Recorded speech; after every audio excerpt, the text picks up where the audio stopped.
ವಿಜಯಪುರ ಗುಲ್ಬರ್ಗ ಹತ್ತಾನೆ ಹೌದು. ಉತ್ತರವನ್ನು ಒದಗಿಸಲಾಗಿದೆ ಅಧ್ಯಕ್ಷ. ಹೇಳಿ ಸ್ವಲ್ಪ ಡೀಟೇಲ್. ಸನ್ಮಾನ್ಯ ಸಭಾಪತಿಗಳೇ, ಉತ್ತರ ಕೊಟ್ಟಿದ್ದಾರೆ. ಉತ್ತರದಲ್ಲಿ ಅಲ್ಲಿ ಆಗ್ತಕ್ಕಂಥ ಅಕ್ರಮಗಳ ಕುರಿತು ಅವರೇ ಒಪ್ಪಿಕೊಂಡಿದ್ದಾರೆ. ನಮ್ಮ ರಾಜ್ಯದ ವಿಜಯಪುರ, ಕಲಬುರಗಿ ಮತ್ತು ಯಾದಗಿರಿ ಜಿಲ್ಲೆಗಳ ರೈತರ ಜೀವನಾಡಿಯಾಗಿರ್ತಿದ್ದು ಭೀಮಾ ನದಿ. ಈ ಭೀಮಾ ನದಿಯಿಂದ ಮಹಾರಾಷ್ಟ್ರದಿಂದ ನಮ್ಮ ರಾಜ್ಯಕ್ಕೆ ಎಷ್ಟು ನೀರು ಬರ್ತದೆ ಅಂತ ಕೇಳಿದ್ದೆ. ಮತ್ತು ಮಹಾರಾಷ್ಟ್ರದಲ್ಲಿ ಈಗಾಗಲೇ ಅಕ್ರಮವಾಗಿ ಭೀಮಾ ನದಿಗೆ ಬಿಡಬೇಕಾದಂಥ ನೀರನ್ನು ಅವರು ಬಳಸ್ಕೊಳ್ತಾ ಇದ್ದಾರೆ ಅಂತ ನಾನು ಅವರಿಗೆ ಪ್ರಶ್ನೆ ಹಾಕಿದ್ದೆ ಸನ್ಮಾನ್ಯ ಸಚಿವರಿಗೆ. ಅವರ ಉತ್ತರದಲ್ಲಿ ನಾನು ಹಾಕಿರ್ತಕ್ಕಂಥ ಈ ಆರೋಪಕ್ಕೆ ಅವರು ಪಾರ್ಷಿಯಲಿ ಒಪ್ಕೊಂಡಿದ್ದಾರೆ. ಸೊ ಅದಕ್ಕೆ ಅವರಿಂದ ಏನು ಉತ್ತರದ ಅಂತ ಕೇಳಿದ್ರೆ ನಾನು ಅದಕ್ಕೆ ಕ್ಲಾರಿಫಿಕೇಶನ್ ಕೇಳ್ತೀನಿ ಸರ್.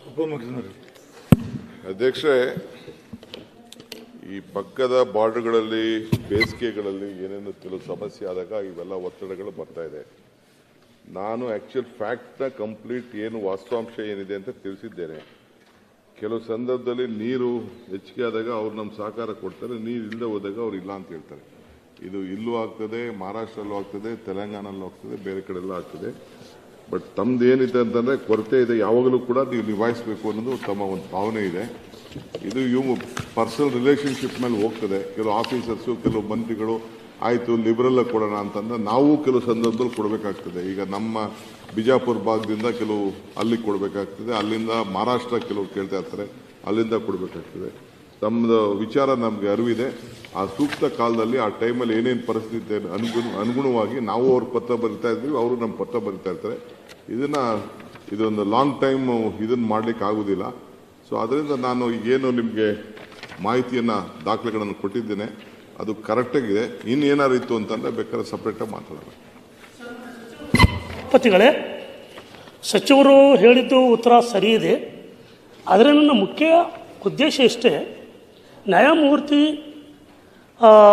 ಬಚಾವತ್ ಆಯೋಗದ ಪ್ರಕಾರ ಕರ್ನಾಟಕದ ಭೀಮಾ ನದಿಗೆ 15 TMC ನೀರು ಬಿಡಬೇಕು ಪ್ರತಿ ವರ್ಷ. ಅವರು 15 TMC ನೀರು ಬಿಡ್ತಾ ಇಲ್ಲ. ಏಕೆಂದರೆ ಮಹಾರಾಷ್ಟ್ರದಲ್ಲಿ ಅವರು ಒಂದು ಶೀನಾ ನದಿಗೆ ಒಂದು ಸುರಂಗ ಮಾರ್ಗವನ್ನು ಹಾಕಿಕೊಂಡು ಆ ನೀರನ್ನು ಅವರು ದುರ್ಬಳಕೆ ಮಾಡ್ಕೋತಾ ಇದ್ದಾರೆ. ಇದು ನಾವು ಸ್ವಲ್ಪ ಕರ್ನಾಟಕದವರು ಎಚ್ಚರಿಕೆಯಿಂದ ಇರಬೇಕಾಗಿದೆ. ಏಕೆಂದರೆ ವಿಜಯಪುರ, ಕಲಬುರಗಿ ಮತ್ತು ಯಾದಗಿರಿ ಅವು ಬರಗಾಲ ಪೀಡಿತ ಪ್ರದೇಶವಾಗಿರೋದ್ರಿಂದ ಮತ್ತು ಅಲ್ಲಿ ಶಿವಕುಮಾರ್ ನಾಟೇಕರ್ ಅಂತಕ್ಕಂಥ ಒಬ್ಬ ಯುವಕನ ನೇತೃತ್ವದಲ್ಲಿ ನಿರಂತರವಾಗಿ ಹೋರಾಟ ನಡೀತಾ ಇದ್ದಾವೆ. ಆಮರಣ ಉಪವಾಸನೂ ಕೂತಿದ್ರು ಅವರು. ಅವಾಗ ಯಾರೂ ಸರ್ಕಾರ ಜುಪ್ಪಲ್ಲಿಲ್ಲ, ಯಾರೋ ಮಾತಾಡಲಿಲ್ಲ. ಸ್ವಲ್ಪ ನಂಬಿಕೆ ವಾಸ್ತೆ ನೀರು ಬಿಟ್ಟರು. ಇದು ಮೇಲಿಂದ ಮೇಲೆ ಆಗ್ತಾ ಇರ್ತದೆ. ಅವರು ಮಹಾರಾಷ್ಟ್ರದವರು ಅಕ್ರಮವಾಗಿ ನೀರು ಬಳಸ್ಕೊತಾ ಇದ್ದಾರೆ. ನಮ್ಮ ರಾಜ್ಯಕ್ಕೆ ಬರಬೇಕಾಗಿರ್ತಕ್ಕಂಥ ನೀರು ಬರ್ತಾ ಇಲ್ಲ ಅನ್ನೋದೇ ನನ್ನ ಉದ್ದೇಶ.